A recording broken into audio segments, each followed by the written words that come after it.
നമസ്തേ, നമസ്കാരം. വളരെ ഹെൽത്തിയും ഡിലിഷ്യസുമായ ഒരു മധുരവുമായിട്ടാണ് അമ്മ ഇന്ന് വരുന്നത്. ഒരു ഹലുവ, ബീട്രൂട്ട് ഹലുവ. ഈ ഒരു ഹലുവ പലതരത്തിലും തയ്യാറാക്കാമെങ്കിലും ഒരു ബേക്കറി സ്റ്റൈലിലുള്ള ഹലുവയുമായിട്ടാണ് ഇന്ന് അമ്മ വന്നിരിക്കുന്നത്. വീഡിയോ മുഴുവനായും കാണണം. ആദ്യമായിട്ടാണ് നിങ്ങൾ ഈ ചാനൽ കാണുന്നതെങ്കിൽ ഉറപ്പായും സബ്സ്ക്രൈബ് ബട്ടൺ ക്ലിക്ക് ചെയ്യുക. അതിൻ്റെ കൂട്ടത്തിൽ തന്നെ ആ ബെൽ ഐക്കൺ കൂടി ക്ലിക്ക് ചെയ്യുക. സമയം കളയാതെ തന്നെ അമ്മയുടെ യമ്മി ബീട്രൂട്ട് ഹൽവ കണ്ടിട്ട് മടങ്ങി വരാം. ഞാനിപ്പോൾ ഇന്നിവിടെ ബീട്രൂട്ട് ഹൽവ തയ്യാറാക്കാനായിട്ട് ഒരു 500 ഗ്രാം ബീട്രൂട്ട് എടുത്തിട്ടുണ്ട്. ഏകദേശം ഒരു വലിയ ബീട്രൂട്ട് തന്നെയാണ് എടുത്തിട്ടുള്ളത്. അതിൻ്റെ തൊലിയൊക്കെ കളഞ്ഞിട്ട് ഒന്ന് ചോപ്പ് ചെയ്തെടുത്തിട്ടുള്ളതാണ്. ഞാനിപ്പോൾ ഇത് മിക്സർ ജാറിലേക്ക് ഒന്നാക്കി ഒരു 2 ഗ്ലാസ് വെള്ളം കൂടി ചേർത്ത് നന്നായിട്ടൊന്ന് അരച്ചെടുക്കുകയാണേ.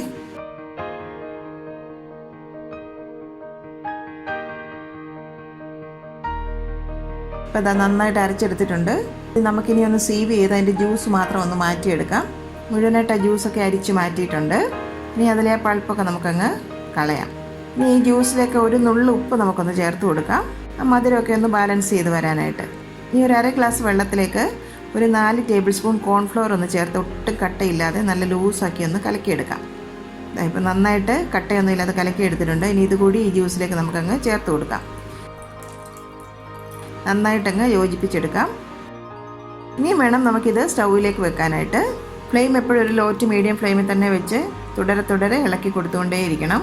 നന്നായിട്ടൊന്ന് കുറുക്കിയെടുക്കണം. നമുക്ക് ഒരു 2 ടീസ്പൂൺ നെയ്യ് ഇതിലേക്കൊന്ന് ചേർത്ത് കൊടുക്കാം. ഒരു 250 ഗ്രാം പഞ്ചസാര അതിലേക്ക് ചേർക്കുന്നുണ്ട്. വീണ്ടും നന്നായിട്ടൊന്ന് യോജിപ്പിച്ചെടുക്കാം. തുടരെ അങ്ങ് ഇളക്കി കൊടുക്കണം. ഒരു 30 മുതൽ 35 മിനിറ്റ് വരെ എടുക്കും ഇത് മുഴുവനായിട്ടൊരു ഹലുവയുടെ പരുവമായി കിട്ടാനായിട്ട്. ക്വാണ്ടിറ്റി കുറച്ചാണ് ചെയ്യുന്നതെങ്കിൽ കുറച്ചും കൂടി എളുപ്പം നമുക്ക് ചെയ്തെടുക്കാം. ഇതിപ്പോൾ 1/2 കിലോ ബീറ്റ്റൂട്ട് നമ്മൾ എടുത്തിട്ടുണ്ടല്ലോ, കണ്ടില്ലേ? ഇപ്പോൾ ഇത് നന്നായിട്ട് കുറുകി തുടങ്ങിയിട്ടുണ്ട്. ഒരു ടീസ്പൂൺ നെയ്യും കൂടി നമുക്ക് ചേർക്കാം. ഇതിപ്പോൾ അത്യാവശ്യം അങ്ങ് കുറുകി വന്നിട്ടുണ്ട്. ഒരു ടീസ്പൂൺ നെയ്യും കൂടി നമുക്ക് ചേർക്കാം. ഇനി അതിലേക്ക് ഒരു 1/2 ടീസ്പൂൺ ഏലക്ക പൊടിച്ചത് ചേർത്ത് കൊടുക്കാം. കൂടാതെ ഒരു 2 ഡേറ്റ്സ്, ഈന്തപ്പഴം, അത് ചെറുതായി നീളത്തിൽ അരിഞ്ഞത് അതും കൂടി ചേർത്ത് കൊടുക്കാം. ഇനി ഒരു 5 കാഷ്യൂനട്ടും ഒരു 5 ബദാമും ഇതുപോലെ നല്ല നീളത്തിൽ ഫൈനായിട്ട് ചോപ്പ് ചെയ്തെടുത്തിട്ടുണ്ട്. രണ്ടും കൂടി ചേർത്ത് ഒരു 2 ടീസ്പൂൺ ഈ സമയത്ത് നമുക്കിതിലേക്ക് ചേർത്ത് കൊടുക്കാം. വീണ്ടും അടി കൂട്ടി നന്നായിട്ട് അങ്ങ് ഇളക്കി കൊടുക്കാം. ഇതെല്ലാം കൂടി ഒന്നും കൂടി അങ്ങ് കുറുകി വരട്ടെ കേട്ടോ. പാത്രത്തിൽ നിന്നൊക്കെ ഒന്ന് ചെറുതായിട്ട് സൈഡിൽ നിന്നൊക്കെ ഒന്ന് വിട്ട് വരുന്ന ഒരു പാകം എത്തണം.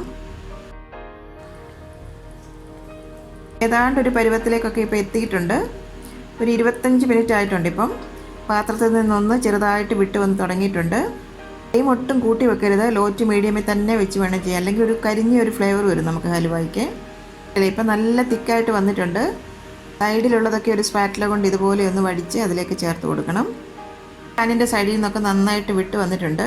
പാകം എത്തിയോന്നൊന്ന് നോക്കാനായിട്ട് ഒരു പാത്രത്തിൽ കുറച്ച് വെള്ളം എടുത്തിട്ട് അതിലേക്കൊന്ന് ഒരു ഡ്രോപ്പ് ഒന്ന് ഇട്ട് കൊടുക്കണം. അതപ്പോൾ നല്ല ബോൾ പോലെ ഉരുണ്ട് കിടക്കും, ഒട്ടും സ്പ്രെഡ് ആകാതെ. അതാണ് അതിൻ്റെ ഒരു പാകം. ബീറ്റ്റൂട്ടിൻ്റെയൊക്കെ ഒരു വലിയ കുത്തലൊക്കെ ഒന്ന് മാറി കിട്ടാനായിട്ട് ഒരു 3 ഡ്രോപ്പ് റോസ് എസൻസ്. അത് എസൻസ് എന്ന് പറയുമ്പോൾ ഒട്ടും കൂടി പോകാൻ പാടില്ല. 3 ഡ്രോപ്പ്, ഒരു 500 ഗ്രാമിന് 3 ഡ്രോപ്പ് ആവശ്യത്തിനുള്ളൊരു ഫ്ലേവർ തരും. അപ്പോൾ ആ ഒരു 3 ഡ്രോപ്പ് ഇതിലേക്ക് ഞാൻ ചേർത്ത് കൊടുക്കുന്നുണ്ട്. നന്നായിട്ടൊന്ന് ഇളക്കി കൊടുക്കാം. എന്നാൽ ഈ ബീറ്റ്റൂട്ട് ഹൽവ ഒത്തിരി കട്ടിയാകാതെ കുറച്ചൊന്ന് ലൂസായിട്ടിരിക്കുന്നതാണ് എപ്പോഴും നല്ലത്. ഇപ്പം ഞാൻ ഫ്ലെയിം അങ്ങ് ഓഫ് ചെയ്തിട്ടുണ്ട്. ഒരു ടീസ്പൂൺ നെയ്യും കൂടെ ഞാൻ ലാസ്റ്റിൽ അതിലേക്ക് ചേർക്കുന്നുണ്ട്.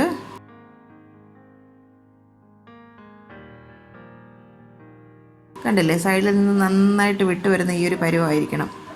ഇനി കൂടുതൽ സമയം നമ്മൾ വെച്ചേക്കരുത്. പെട്ടെന്ന് തന്നെ നമുക്ക് സെറ്റാകാനുള്ള ട്രേയിലേക്ക് ഒഴിച്ചു കൊടുക്കാം. ഇതുപോലെ ഒരു കേക്കിൻ്റെ ട്രേ ആണ് ഞാൻ എടുത്തിരിക്കുന്നത്. ഒന്ന് ഗ്രീസ് ചെയ്തതിന് ശേഷം അതിലേക്ക് നമുക്ക് ഒഴിച്ചു കൊടുക്കാം. കുറച്ച് കാഷ്യൂവും ബദാമും കൂടെ ഗ്രേറ്റ് ചെയ്തത് ഒന്ന് വിതറി കൊടുക്കാം.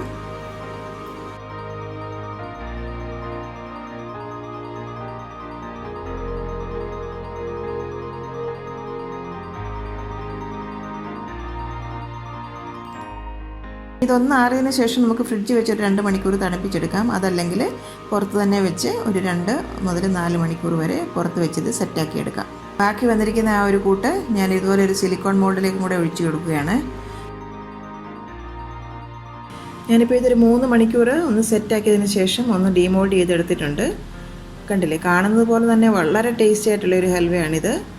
ഞാൻ ഒരു പീസ് ഒന്ന് കട്ട് ചെയ്ത് കാണിച്ചു തരാം.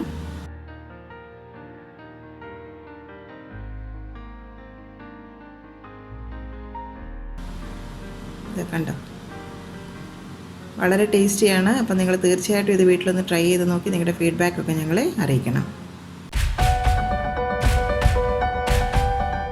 അപ്പോൾ ഇന്നത്തെ ഈ എപ്പിസോഡ് ഇവിടെ കഴിഞ്ഞിരിക്കുകയാണ്.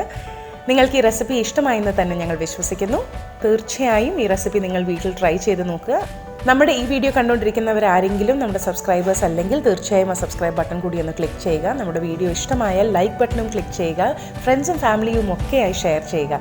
കറി വിത്ത് അമ്മ സപ്പോർട്ട് ചെയ്യുന്ന എല്ലാവർക്കും 1000 നന്ദിയുണ്ട്. എങ്കിലും അമ്മയ്ക്ക് ഇനിയും ഒരുപാട് എപ്പിസോഡ്സ് ഇടണം എന്നുണ്ട്.